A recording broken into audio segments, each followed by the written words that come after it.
Alors, on débute avec les capsules de la série 4, les fonctions. La première, rappel sur les fonctions, est une mise en garde, si on veut, de ce que c'est qu'une fonction et pourquoi on utilise cette notation-là en particulier. Donc, on a vu depuis longtemps que quand il y a une relation entre deux variables, cette relation-là peut entre autres s'exprimer par une série de couples x, y qu'on décide d'aller placer dans un graphique. Maintenant, ce n'est pas toutes les relations qui sont des fonctions, mais quand on a une fonction, c'est parce que chaque valeur de x est associée à au maximum une valeur de y.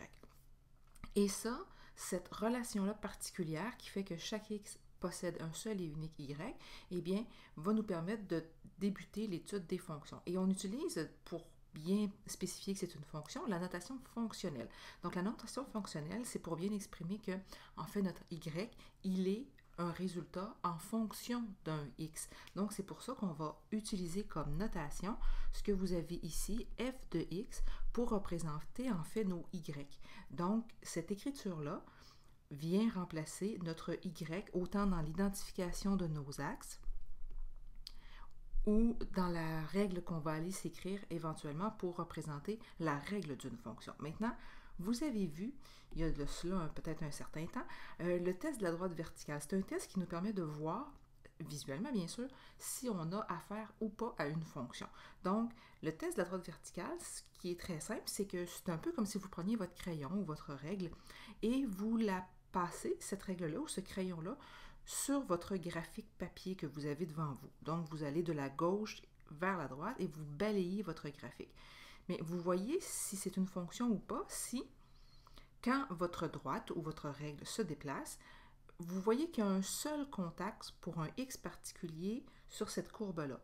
Par exemple, si j'utilise mon crayon bleu pour montrer mon déplacement avec la droite verticale, alors si par exemple je prends cette valeur-là ici de x dans mon graphique et visuellement je place mon crayon de façon verticale à cet emplacement-là, bien je vois que ma courbe orange n'entre en contact avec cette ligne verticale-là qu'une seule fois. Donc, ce x-là ne possède qu'un seul y. Si je me déplace vers la droite, bien, je vois que pour cette valeur-là de x particulière, je n'entre en contact qu'une seule fois sur ma courbe orangée. Et c'est vrai tout au long du déplacement vertical comme ça que je pourrais faire tout au long de mon graphique. Et à cause de ça, je vois bien que le premier cas que j'ai devant moi, c'est effectivement une fonction.